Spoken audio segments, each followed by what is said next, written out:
राजनीति, आंदोलन, किसान, करप्शन, गरीबी, इन सभी मुद्दों पर आवाज उठाएगा अब तक न्यूज इंडिया। सत्ता के आगे जब भी सवाल कमजोर पड़ने लग जाए तो सवाल उठाने पड़ते हैं। बोल के लफ्ज आजाद है तेरे, बोल के सच जिंदा है अब तक। आज का ये प्रोग्राम समाजवादी युवजन सभा, इसकी नई बॉडी डिक्लेयर करने के लिए रखा गया है और कुछ नए चेहरों को भी शामिल इसके अंदर किया जा रहा है। मैं तमाम लोगों को मुबारकबाद पेश करता हूं। जो कहने की असल बात है, मैं कहना कुछ और चाहता था मगर अतर चच्चा ने माहौल कुछ ज़्यादा ही गर्म कर दिया। खैर, नौजवानों के ताल्लुक से मैं एक बात कहना चाहूँगा। माजी में जो नौजवान गुजरे हैं, खासकर जंग आज़ादी के दौर में, आपने नाम सुना होगा हमारे शोहदा का। मैं 3 मज़ाहिब के शोहदा का नाम लूँगा। सबसे पहला नाम राम प्रसाद बिस्मिल। जब ये फांसी के तख्ते पर चढ़ गए, जब इनको शहीद कर दिया गया, तो आपको पता होगा आपको कि उनकी उम्र कितनी थी। पता है किसी को? महज 30 साल उम्र उनकी थी जब उनको शहादत नसीब हुई। उसके बाद शहीद अशफाक उल्लाह खान, जब उनको शहीद किया गया और फांसी के तख्ते पर लटकाया गया, उस वक्त तो उनकी उम्र थी महज 27 साल, सिर्फ 27 ईयर्स। उसके बाद शहीद भगत सिंह का नाम आता है, जिनकी उम्र महज 23 साल थी। 23 साल, 23 ईयर्स। एक 23 साल का नौजवान आज के दौर में 2026 में क्या कर रहा है, एक 27 साल का और 30 साल का नौजवान आज के दौर में क्या कर रहा है, इसको देखने और समझने की जरूरत है। और माजी में हमारे लोगों ने क्या किया है, इसको भी समझने की जरूरत है। दुनिया के तमाम मज़ाहिब को अपना मुस्तकबिल आगे देखने की जरूरत है, मगर अल्हम्दुलिल्लाह हम मुसलमान हैं। हमने ऐसी तारीख बनाई है कि हमारा मुस्तकबिल हमारे माजी में छुपा हुआ है। हमको हमारे माजी में देखने की जरूरत है। नौजवान क्या कर सकता है, मैं ये बताना चाह रहा हूं आपको। आपने नेपाल का जिक्र अभी सुना होगा। नेपाल में क्या हुआ, नौजवानों ने वहां तख्ता पलट दिया। अभी हालिया दिनों तमिलनाडु के अंदर एक सरकार बनी विजय थलापति की। महज 1.5 से 2 साल उन्होंने पार्टी बनाई और पूरे तमिलनाडु रियासत के सीएम बन गए। ये कैसे पॉसिबल हुआ? दोनों में नेपाल और तमिलनाडु की बात कर रहे हैं, कैसे पॉसिबल हुआ? जब हम तमिलनाडु का जो वोट शेयर अगर वो निकालें तो सबसे ज्यादा वोटर्स विजय थलापति के जो है वो नए वोटर्स है, जो फर्स्ट और सेकंड वोटर थे, उन्होंने लाखों की तादाद में उनको वोट दी। और वहां का एक क्या बोलते, कई लोग तो कह रहे हैं ड्रामाई और फिल्मी अंदाज में सरकार बदली हो गई। ड्रामाई और फिल्मी अंदाज में कुछ नहीं होता। अमली तौर से जब कोई काम किया जाए तो उसका रिजल्ट हम खुली आंख से देखते हैं। यहाँ एक बड़ी तादाद नौजवानों की मौजूद है। मैं नौजवानों से अपील कर रहा हूँ कि सियासी तौर से बेदार हो जाइए। आज मुल्क के हालात हम सबके सामने हैं। आज देखिए, SIR का मामला चल रहा है, अभी जनगणना आ रही है, 3 तलाक का मामला गया, हिजाब का मामला गया, अभी नीट में चोरी हो गई। ये सब कैसे हो रहा है? अभी बकरीद आ रही है, अभी जानवरों के नाम पर वो छुटभइये, सड़क छाप, फेक गौ रक्षक अपने आप को कहने वाले जो है वो मजलूमों को पकड़कर पीटेंगे। ये सब कैसे हो रहा है, हमको ये समझने की जरूरत है। ये एक गंदी और गलीज सियासत के जरिए हो रहा है। आप कोई आसमान से उतर के इस सियासी निजाम को बदलने वाला नहीं। ऐसे निजाम को बदलने के लिए एक मजबूत और एक ईमानदाराना सियासत की शुरुआत करने की जरूरत है और उस लेवल की शुरुआत करने की जरूरत है।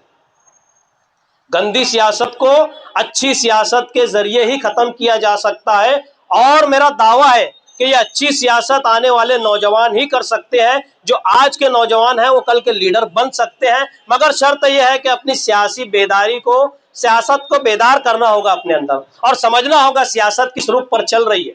चाहे आलमी सतह हो, चाहे मुकामी सतह हो। मुकामी सतह का तो हाल बद से बदतर हो गया।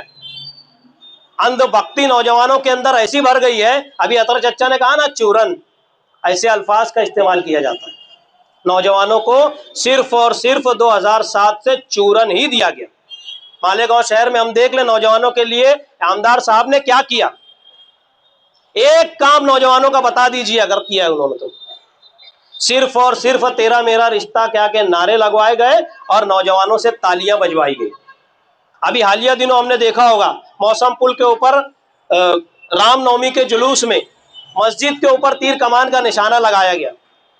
ये कुल जमात, ये मदारिस के जिम्मेदार हैं, मदारिस के मसाजिद और मदारिस के जिम्मेदार हैं, जमीयत उलमा के जिम्मेदार हैं। इनका तो सबसे पहले फर्ज था कि ऐसे मामलात में आवाज उठाना, मगर इनके कान पे जू नहीं रहेंगी। क्यों? कौन पूछेगा इनसे सवाल? कौन करेगा? यकीनन आज का नौजवान इनसे सवाल भी पूछेगा और इनसे काम भी करवा के देगा, मगर कब? जब हमारे अंदर सियासी जो है शऊर बेदार होगा। सियासी शऊर सब रखते हैं, मगर बस इनके एहसास पे दस्तक देने की जरूरत है। आज हम कोशिश करेंगे कि नौजवानों के सियासी शऊर पर दस्तक दी जाए। मैं आए हुए तमाम नौजवानों से गुजारिश कर रहा हूं कि अब बहुत हो चुका, बस इनफ। हमारे सबके जेब में एंड्रॉयड मोबाइल फोन है, हर महीने 2 महीने 3 महीने पे वो अपडेट मांगता है। अपडेट, सियासत भी अपडेट मांग रही है। It's time to update, it's time to reclaim our city. नौजवानों, मैं आपसे हाथ जोड़कर अपील कर रहा हूं कि सियासत को समझें और अपने आप को अपडेट करें। आउटडेट चीजों की कोई जरूरत नहीं है दुनिया को। नोकिया कंपनी बहुत बड़ी हुआ करती थी, मगर वो आउटडेट हो गई, लोगों ने उसका चक्कर छोड़ दिया।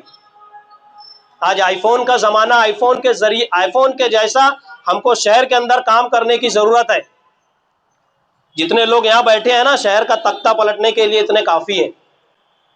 हमको ये समझने की जरूरत है, अपना सियासी शऊर बेदार करें। अभी जो बॉडी डिक्लेयर हो रही है, मैं समझता हूं कि इसके अंदर हमने हर तबके और हर एरिए से नौजवानों को मौका दिया है। नौजवानों से मैं गुजारिश कर रहा हूं कि समाजवादी से अच्छा प्लेटफॉर्म आपके पास फिलहाल मालेगांव शहर में कोई दूसरा नहीं है। समाजवादी पार्टी से जुड़े, मुकामी जो हालात है हमारे शहर के, हम सब के सामने है। रोज एक नया इशू हमारे सामने खड़ा है, इसको समझने और टैकल करने की जरूरत है। मैं नौजवानों से अपील कर रहा हूं, यूट्यूब और सोशल मीडिया के जरिए जो लोग मुझे सुन रहे हैं, समाजवादी से बेहतर प्लेटफॉर्म मालेगांव में आज की तारीख में कोई नहीं है। हमारी सदर साहबा बैठी हैं, मोहतरमा शान हिंद साहबा, मुस्तकीम डिग्निटी साहब, ये 24 घंटा आप लोगों के लिए अवेलेबल है। और मैं खुद यहाँ पे पार्टी के जो पार्टी ऑफिस का भी जो इफ्तिताह होगा, मैं खुद वक्त दूंगा और तमाम मसाइल को पूरी तरीके से हल करने की पूरी कोशिश करेंगे, मगर इसमें लगेगा आपका साथ। आपके साथ की जरूरत है। बिना साथ के अकेला शख्स कोई कुछ नहीं कर सकता। ये मुट्ठी जब बनती है ना तो पंजा बनता है, और ये पंजा जब किसी पे पड़ता है ना तो दिन में तारे दिखते हैं। मैं नौजवानों से अपील कर रहा हूँ कि अपडेट हो जाइए और समाजवादी से जुड़ जाइए। हम शहर में इंशाअल्लाह एक अच्छी सियासत, एक बेहतरीन लेवल की सियासत इस शहर में करेंगे। आप लोगों ने मुझे सुना, बहुत बहुत शुक्रिया।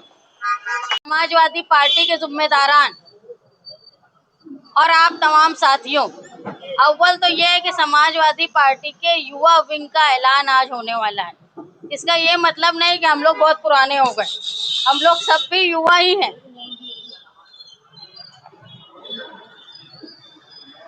आज यहाँ सबको जमा करने का मकसद ये है कि मालेगांव शहर में, जो मैं कारपोरेशन के इलेक्शन के बाद से देख रही हूँ, ये मालेगांव शहर का पक्का इलाका, जो गुंजान आबादी का इलाका है, वो लीडरशिप से महरूम रह गए।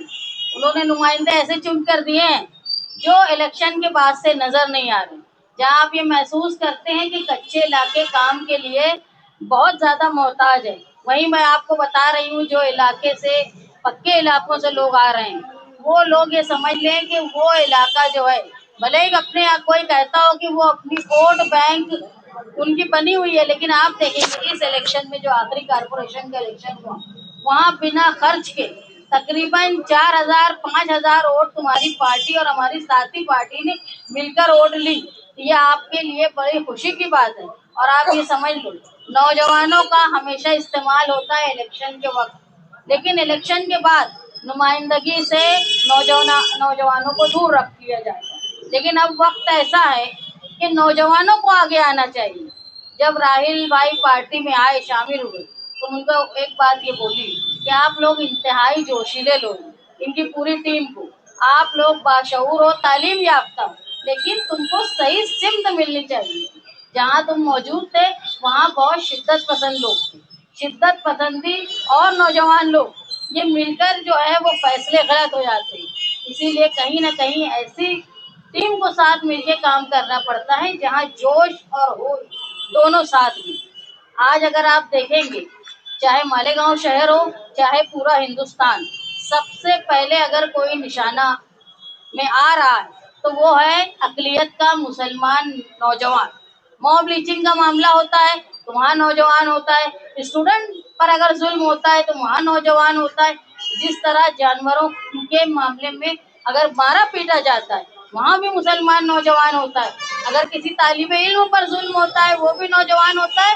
और आपने देखा कि जिस तरह मालेगांव शहर में एक टीचर पर इल्जाम लगाया गया, वो भी नौजवान है। इसलिए बहुत जरूरी है कि नौजवानों को सियासत में शामिल होना। सिर्फ सोशल वर्क अगर आप करेंगे, कानूनी शिकंजे आप लोगों पर कसे जाएंगे। जब तक तुम्हारे साथ सियासी हाथ नहीं होगा, ऐसी ताकत नहीं होगी जो कानून को कानून से कैसे तोड़ा जाता है और किस तरह कानून से बचा जाता है, वो जानने वाले लोग नहीं रहेंगे, तो आप तमाम लोगों की सियासी फील्ड, आपकी सोशल फील्ड, इसका गलत तरीके से पेश किया जाएगा, इस पर कानूनी बंदिशें आएंगी। आप ये समझ लो, साथी निहाल अहमद साहब जब अपनी युवा विंग बनाई तो एक ऐसी विंग थी जिन्होंने मालेगांव शहर में फिरका परस्तों को मुंहतोड़ जवाब दिया था। जो लोग पुराने हैं वो यहाँ जानते होंगे कि पहली बार ऐसा हुआ था कि जगह जगह भगवे झंडे लगा दिए गए थे मुस्लिम इलाकों में। तो उस वक्त साथी निहाल अहमद साहब ने अपनी युवा विंग को कहा था कि कोई भी भगवा झंडे को उतारेगा नहीं, उसके ऊपर हरा झंडा लगा। तो हर जगह जहाँ भगवा झंडा लगा था वहाँ युवा लोगों ने, जो जेजेएफ थी, साथी निहाल अहमद साहब की जनता जानिसाब फोर्स, वो फोर्स ने अपने हरे झंडे लगाए, पुलिस आई, दोनों झंडे उतारे। तो इस तरीके से होश से काम लिया जाता है। आप जानते होंगे एक फिरका परस्त मालेगांव में मुसलमानों को परेशान करने का काम कर रहा है। उस वक्त जनता दल की साथी निहाल अहमद साहब की जेजेएफ ने उसको ऐसी जगह अस्तूरा मारा था एक साथ कई बार जहाँ के वो लोगों को दिखाने के लायक नहीं था। तो इस तरीके से युवा की ताकत होती है। युवा जो है सियासी बेदारी के बिना अधूरा है, और आज मुस्तकबिल अगर है किसी भी मुल्क का तो उसके नौजवान हैं, और बिलखुसूस अकलियत जो मुसलमान है, अगर वो अपनी नौजवानों को अपनी सेफ्टी चाहिए तो उनको सियासी मैदान के साथ साथ बाशऊर लोगों के साथ, तालीम याफ्ता लोगों के साथ, और ऐसे लोग जो कानून को जानते हो, हम आपको हर जगह आप गाइडलाइन करने के लिए हम लोग यहाँ मौजूद हैं। मैं ये उम्मीद करती हूँ समाजवादी की शहर सदर होने के नाते कि जो लोग आज पार्टी में शामिल हो रहे हैं या युवा विंग से जुड़ रहे हैं, वो मालेगांव शहर में लोगों को मददगार साबित होंगे। खिदमत खल्क का सबसे बड़ा जरिया जो है वो सियासी प्लेटफॉर्म। आज इक़्तिदार में हम हिस्सेदार हैं, कारपोरेशन में हमारी ऑफिस है, चाहे गट नेता की ऑफिस हो या डिप्टी मेयर की ऑफिस, आवामी मसाइल के लिए आप लोग वहाँ आए, हमसे राब्ता कायम करें। जिस हद तक कारपोरेशन में मदद कर सकते हैं हम करेंगे। दूसरे जो मरहले, जिस तरह मुस्तकीम डिग्निटी ने आपको बताया कि जहाँ समझाने की जरूरत होगी वहाँ आप लोग समझाए, जहाँ तुमको लड़ने की जरूरत होगी वहाँ तुम लड़े, जहाँ तुमको आवामी मुफाद के लिए अगर हिम्मत करने की जरूरत होगी तो वहाँ हिम्मत कीजिए। हम आपके साथ कानूनी तौर पर सोशली हर जगह खड़े हैं।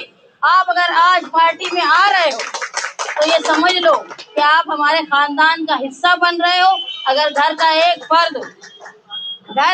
फर्द अगर परेशान होता है तो उसके लिए पूरा घर परेशान होता है। अगर अब आप हमारे साथ जुड़ रहे हैं तो आपकी हिफाजत, आपको आगे बढ़ाना और आपके लिए राहें आसान हो, ये करना हमारी जिम्मेदारी है।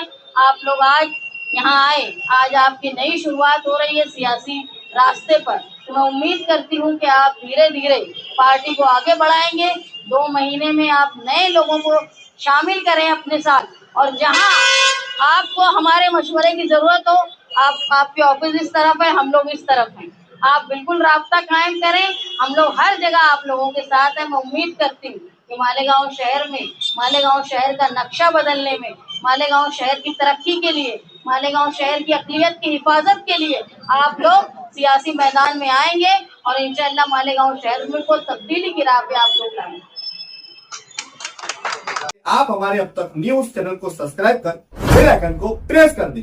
और अगर आप हमारी मदद करना चाहते हैं तो आप हमारे ज्वाइन का बटन दबाकर हमारी मेंबर साझी भी आप ले सकते हैं। इससे आप हमारी मदद भी कर देंगे और हमारी बेबाकी को चार चांद लगाने का काम भी। तुबा कॉस्मेटिक कंप्लीट स्किन सॉल्यूशन आपके लिए लाया है धूप से बचाने वाली डे क्रीम, सौंदर्य चेहरे को गोरा करने वाली नाइट क्रीम, फुंसियों के लिए TC skin cleaner and serum, सर्दी में जिल्दों को ताजा रखने वाला मॉइस्चराइजर, 7 दिनों में गोरा करने वाली क्रीम, आंखों के नीचे कालापन को दूर करने वाला टीसी डार्क वे सीरम, हाथ और गर्दन का कालापन दूर करने वाला साबुन। हमारा पता याद रखें, कुसुम्बा रोड, औलिया मस्जिद के सामने, तुबा कॉस्मेटिक कंप्लीट स्किन सॉल्यूशन।